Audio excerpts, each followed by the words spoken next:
Jadi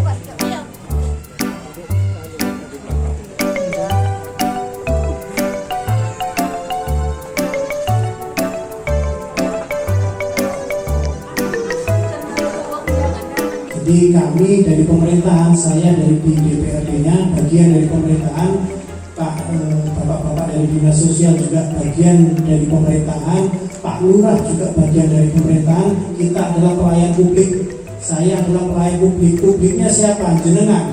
Jadi silakan kita komunikasi yang baik. Ada apa-apa di lapangan silakan Pak, karena tugas kami. Jadi memang tujuan kami untuk kesejahteraan masyarakat. Jadi terima kasih.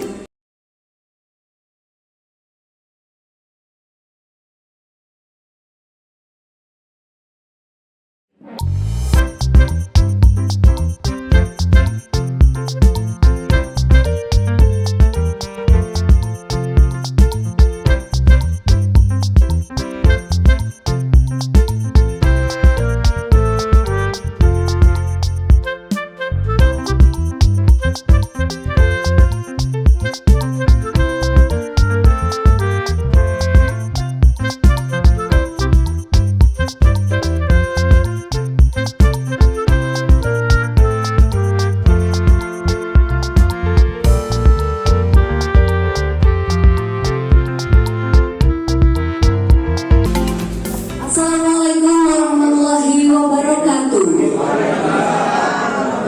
Selamat pagi dan salam sejahtera kita sekalian. Yang terhormat Pak Haji Fernanda Zulkarnain, PSEMSC, Wakil Ketua DPRD Kota Probolinggo dari fraksi Golkar. Yang kami hormati narasumber dari Dinas PPPA Kota Probolinggo, Bapak Ray Suitio, SMSI, dan Bapak Pramito. Yang kami hormati Lurah Jemenlor, Bapak Rujito, dan segenap undangan yang berbahagia. Puji syukur kehadirat Allah SWT pada hari ini, Kamis 31 Maret 2022. Kita masih berikan kesehatan dan kesempatan untuk dapat menghadiri acara sosialisasi peraturan perundang-undangan tingkat kelurahan Kota Probolinggo tahun 2022. Hadirin yang berbahagia, di hari spesial ini kita akan membahas tentang Perda Kota Probolinggo inisiatif dari DPRD, yaitu Perda nomor 2 tahun 2019 tentang penanggulangan kemiskinan, serta Perda nomor 10 tahun 2018 tentang penyelenggaraan perlindungan perempuan dan anak. Ya, tentu saja ini sangat dibutuhkan untuk mengatur seni-seni kehidupan di tengah masyarakat Kota Probolinggo. Sudah berjalan dan alhamdulillah. Seperti apa aplikasinya, penerapannya, nanti narasumber akan menjelaskannya ya. Namun sebelum itu, mari kita simak bersama opening ceremony yang akan dibuka langsung oleh Bapak Lurah Jemenlor. Yang kami hormati Bapak Rujito, disilakan.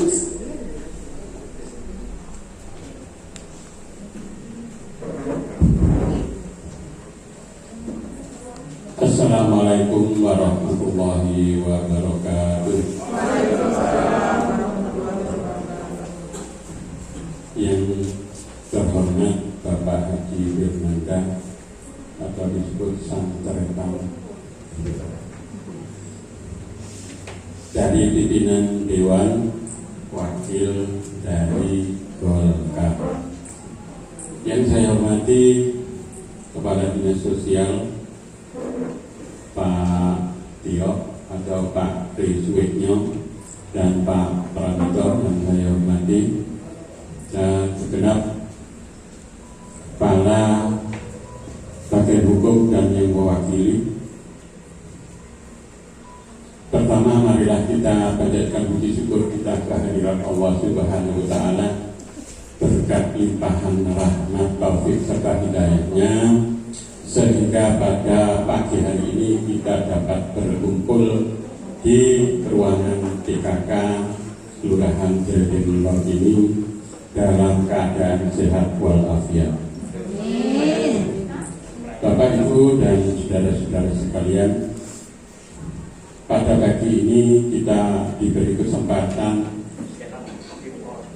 untuk secara langsung nantinya tanya jawab, yaitu tentang Perda nomor 10 tahun 2018 dan nomor 2 tahun 2019. Bapak Ibu dan saudara-saudara sekalian yang saya hormati, mungkin masalah peraturan ini dari kedua belah pihak sudah hadir, yaitu Pak Tio dan Pak Pramito, nanti akan menjelaskan sejelas-jelasnya masalah kemiskinan dan pemberdayaan perempuan.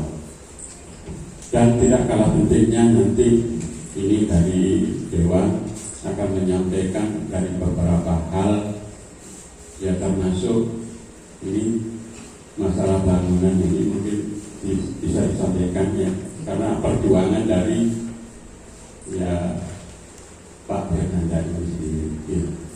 Ini Nun Sewu sangat getol ya membantu kita untuk pembangunan aula yang sedang istirahat, aulanya istirahat.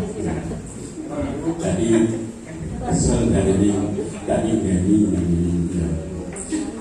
Bapak Ibu dan saudara-saudara sekalian, ya monggo nantinya supaya kesempatan ini dimanfaatkan sebaik-baiknya. Ya baik masalah apa kemiskinan, terutama nantinya yang dari Dewan untuk menyampaikan ini secara luas bisa menyampaikan di sini. Dan dengan Bismillahirrahmanirrahim, sosialisasi peraturan perundang-undangan secara resmi saya buka dan dimulai. Terima kasih, kami akhiri. Wassalamualaikum warahmatullahi wabarakatuh. Terima kasih Bapak Lurah Gubernur atas kesempatan untuk membuka acara sosialisasi pada pagi hari ini. Namun sebelum kita menuju ke materi dari narasumber utama, boleh ya saya tak absen dulu. Yang merasa dapat undangan dari Bapak Fernanda, boleh angkat tangan. 1, 2, 3, 4, 5, 6, 7, 8, 9, 10, 11, 12, 13, 14, 15, 16, 17, 18, 19, 20, 21, 22, kurang 3 lagi. Yang merasa dapat undangan dari Bapak Fernanda, angkat tangan. Siap. 1, 2, 3, 4, 5, 6, 7, 8, 9, 10, 11, 12, 13, 14, 15, 16, 17, 18, 19, 20, lupa jadi 30. Ini maunya 5 loh Pak. Aku jangan-jangan yang dapat undangan langsung datang dari rombongan Anda ya. Baiklah, yang pasti kita hanya membuktikan bahwa kegiatan ini benar-benar terlaksana dan target sasarannya juga jelas ya, mulai dari undangan yang disebarkan langsung dari pihak narasumber kita dan termasuk dari unsur masyarakat RT RW juga menyediakan hadir, sehingga jasa sosialisasi ini bisa bermanfaat untuk diketok-tularkan oleh Bapak Ibu sekalian yang sudah hadir. Sudah dapat ilmu, nanti sebarluaskan lagi ya. Baiklah, langsung saja kita akan simak materi pertama dari narasumber utama kita, yaitu dari Bapak perwakilan rakyat kita yang ada di gedung DPR yang sudah mengabdi dan sudah menghasilkan minimal ini yang kita bahas hari ini 2 perda ya, 2018 dan 2019 itu sudah mulai diterapkan lah di Kota Probolinggo. Seperti apa dan bagaimana tanggapan beliau dengan perda-perda ini? Yuk kita simak bersama. Narasumber pertama kita Bapak Fernanda Zulkarnain, berikan aplaus yang meriah untuk beliau.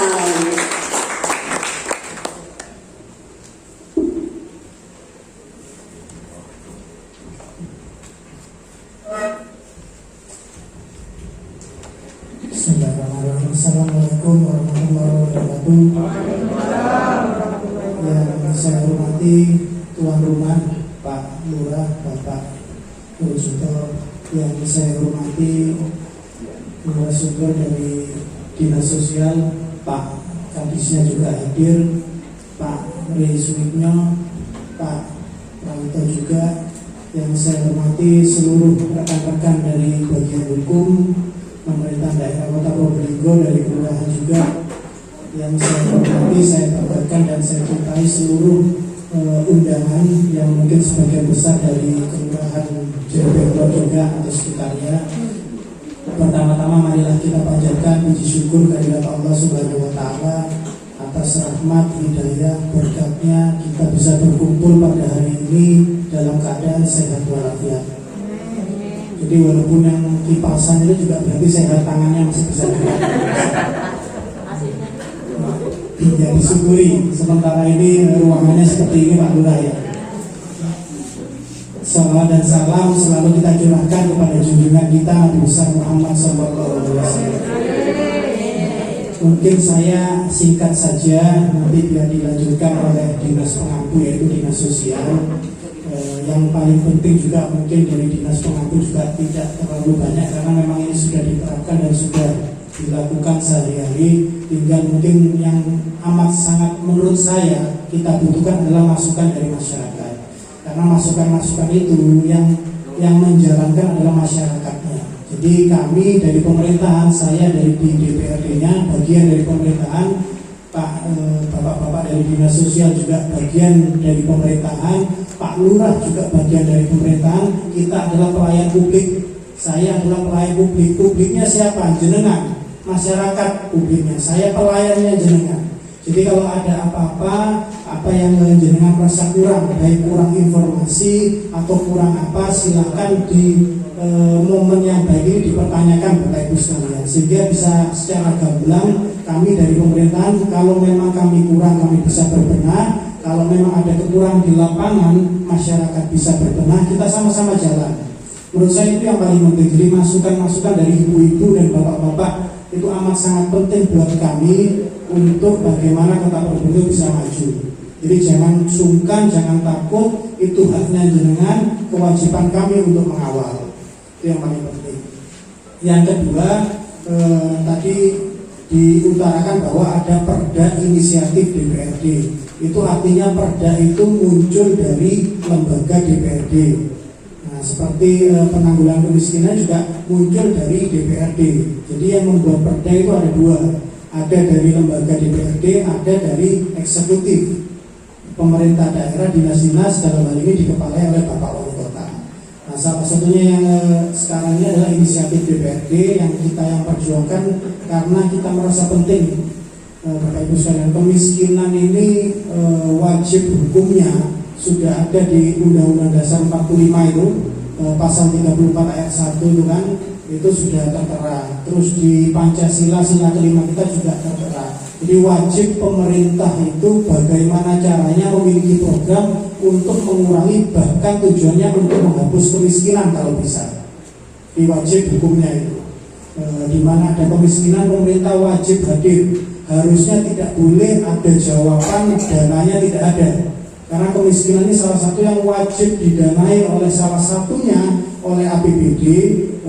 Itu adalah bentuk dari pemerintah ikut andil dalam mengurangi atau bahkan tujuannya untuk menghapus kemiskinan, walaupun itu sulit. Tapi secara bertahap harus ada progres yang positif. Masukan-masukan dari Bapak Ibu sekalian yang amat sangat kita butuhkan. Kita memiliki hak dan kewajiban masing-masing. Masyarakat dalam hal ini masyarakat miskin punya hak dan kewajiban masing-masing. Nanti biar diutarakan oleh dari kawan-kawan dinas sosial lebih detailnya. Kami pun dari pemerintah punya hak dan kewajiban yang harus kami selesaikan juga. Jadi ini harus dua arah, kita harus bekerja sama. Saya juga bicara ini dan juga mengucapkan banyak terima kasih karena memang saya mungkin salah satu dewan yang paling aktif berbicara dengan dinas sosial pada saat dimana ada bantuan yang memang tidak merata, ada warga yang miskin belum mendapatkan bantuan. Saya selalu berkomunikasi dengan dinas sosial dan alhamdulillah untuk saat ini 100% yang saya laporkan itu minimal ditindaklanjuti oleh dinas sosial. Terima kasih Pak Kepala Dinas dan kawan-kawan dinas sosial. Itu pun tidak butuh 2 atau 3 hari, 1-2 hari sudah ditindaklanjuti, dicek di lapangan. Jadi tetap dicek Bapak Ibu sekalian.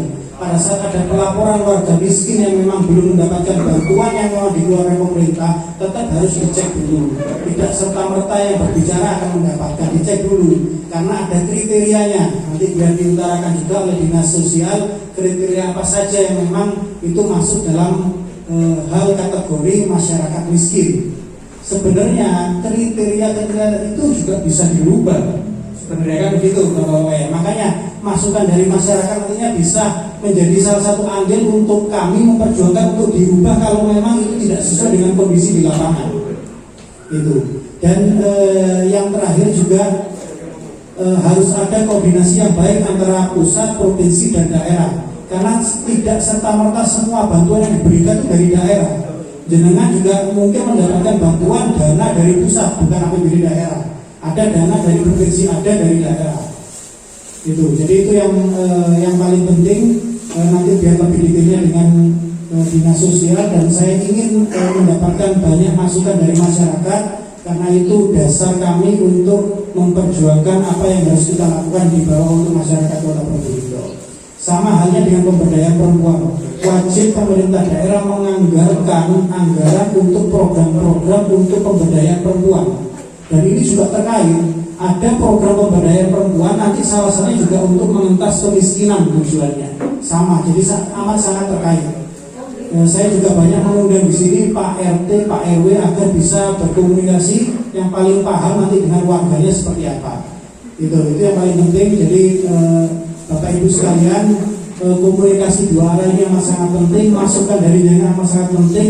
Tidak perlu takut, tidak perlu sungkan-sungkan, karena itu kewajiban kami yang di depan. Sekali lagi, kami ini pelayannya jenengan. Pada saat saya didapuk menjadi anggota DPRD, saya menjadi pelayannya jenengan. Jadi itu harus menjadi mindset kita. Dinas pun sama, Pak Lurah pun sama. Pak Lurah adalah pelayannya jenengan. Ya, tapi tetap yang dilayani tidak boleh serta-merta. Ada aturan-aturan yang harus kita lalui. Saya siap memperjuangkan seluruh permasalahan dan kendala di masyarakat. Yang terakhir juga, sebelum saya menyudahi tadi Pak Lurah menyinggung tentang Aula Jerebenglor. Memang saya salah satu dewan yang amat sangat memperjuangkan mulai dari tahun lalu. Alhamdulillah tahun ini dianggarkan oleh pemerintah daerah. Tinggal kita menunggu komitmen pemerintah daerah, Bapak Wali Kota dengan Dinas PU dalam hal ini, untuk melaksanakan pembangunan itu. Anggaran sudah ada, sudah ditetapkan. Kurang lebih hampir 1 miliar ya Pak Lurah ya, anggarannya itu sudah ditetapkan. Jadi sebatas itu saya bisa memperjuangkan bahwa memastikan tahun lalu itu APBD untuk tahun ini anggaran sudah dianggarkan. Tinggal kita menunggu komitmen dari pemerintah daerah eksekutif, Pak Wali dan PU untuk melaksanakan pembangunan di tahun ini. Kami juga akan tetap mengawal, mudah-mudahan juga berhasil. Kenapa kami memperjuangkan? Karena Jerebenglor ini kelurahan yang terpadat penduduknya di Kecamatan Kedupok. Bapak Ibu sekalian, paling padat penduduknya adalah Jerebenglor. Jadi kalau sudah Jerebenglor tidak punya aula diganti seperti ini undangan hanya 50 atau 40 sudah seperti ini bunyinya. Sehingga nanti Pak Lurah bisa alasan, saya tidak bisa menjadi pelayan masyarakat karena tidak ada aulanya. Ya betul juga, makanya saya memperjuangkan agar kelurahan ini bisa melayani masyarakat dengan baik. Ada program apa kan enak kalau sudah punya aula. Gitu. Jadi saya sudah berhasil memperjuangkan anggaran dimasukkan, tinggal bagaimana nanti komitmennya pemerintah daerah untuk betul-betul membangun, karena pos anggaran sudah ada. Ya mudah-mudahan kita berdoa bersama. Memang bukan tugasnya Pak Kadis Sosial ini, kalau pembangunan itu dari PU Bapak Ibu sekalian. Ya mudah-mudahan berhasil tahun ini, mungkin akhir tahun warga Jerebenglor bisa memiliki aula yang insya Allah bisa digunakan untuk kemaslahatan masyarakat khususnya Jerebenglor. Mungkin itu dari saya. Wassalamualaikum warahmatullahi wabarakatuh.